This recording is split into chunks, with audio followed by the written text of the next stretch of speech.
On a seemingly tranquil morning, the Hawaii skies became the backdrop for a turning point in world history. Pearl Harbor, until then a haven of American naval might, found itself under siege by Japanese warplanes. Led prominently by the agile and deadly Mitsubishi A6M Zeroes, the Japanese aerial armada executed a meticulously planned attack. The devastation was palpable, with every strafing run and torpedo drop. The might of the U.S. Pacific Fleet seemed to crumble. By the time the smoke cleared, the once proud naval base was a smoldering graveyard of ships and planes. But more than the physical damage, it was the strategic implications that echoed around the world. The unyielding surprise of this attack galvanized America's entry into World War II with a renewed fervor. In the 1930s, Japan's ambitions were evident. Its eyes were set on the vast Pacific and the rich resources of Southeast Asia. But to achieve this, aerial supremacy was paramount. Japan needed a fighter that could traverse the vast Pacific distances, engage in fierce dogfights, and return home. Enter the Zero. Its exceptional range made it perfect for the Pacific theater, ensuring that Japanese forces always had air cover, be it over the dense jungles of Southeast Asia or the expansive waters of the Pacific.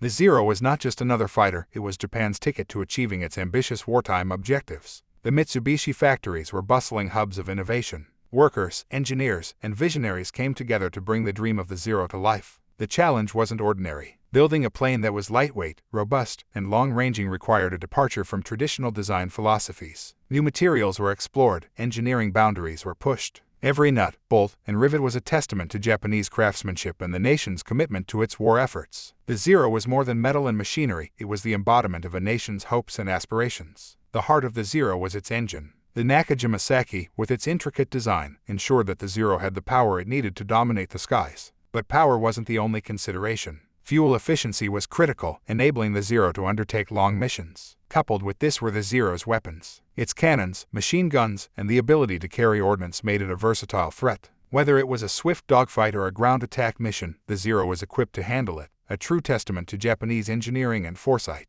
In the theater of war, the Zero was an unmatched symphony of agility and firepower. Its initial encounters left adversaries reeling. It outmaneuvered most Allied fighters with ease. Its nimbleness was legendary. Many a pilot lamented how the Zero seemed to dance in the skies, evading pursuers and setting up kills. But it wasn't invincible. As the war progressed, and as Allied pilots developed tactics to exploit its weaknesses, the Zero found itself increasingly challenged. Yet, in the hands of a skilled pilot, it remained a formidable foe throughout the war. Beyond Pearl Harbor, the Zero's shadow loomed large over the Pacific. Be it the fierce dogfights over Midway or the aerial duels above the Coral Sea, the Zero was omnipresent. It saw action over Guadalcanal, played pivotal roles in the Solomon Islands campaigns, and even made its mark over the vast expanses of the Indian Ocean. In each of these missions, the Zero wasn't just participating, it was defining aerial warfare, setting the rules of engagement, and often rewriting them. The Mitsubishi A6M Zero was introduced into combat in 1940, proving its might over China and quickly gaining notoriety. Its operational dominance in the early war years was clear. As the backbone of the Japanese Navy's fighter corps, it was seen from the Aleutians to the South Pacific. The Zero's reach even extended to the Indian Ocean.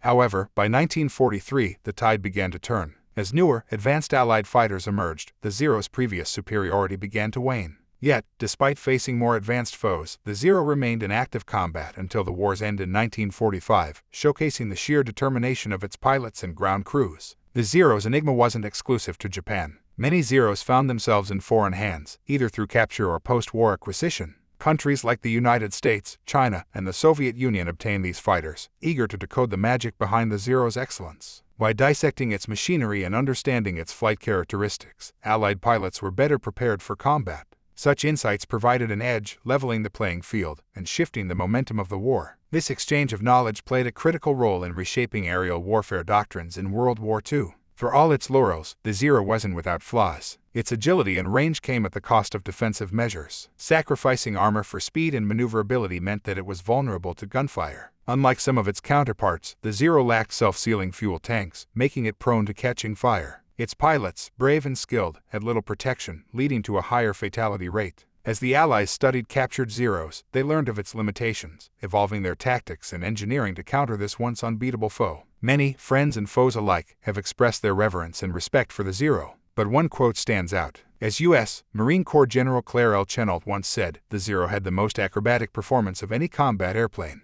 This captures not just the plane's agility but also the spirit of the times. The Zero's impact wasn't just felt in battles, it influenced aviation design, combat strategies, and the very nature of aerial warfare. From an engineering marvel to a symbol of a turbulent era, the Mitsubishi A6M Zero stands as a testament to innovation, ambition, and the indomitable spirit of its pilots. In the vast spectrum of aviation history, the Zero holds a special place. Its stories are not just of aerial duels but also of human courage, sacrifice, and the relentless quest for supremacy. Today, as we see Zeros in museums or flying in airshows, they serve as a bridge to our past, a reminder of the costs of war, and the ever-evolving nature of technology and conflict.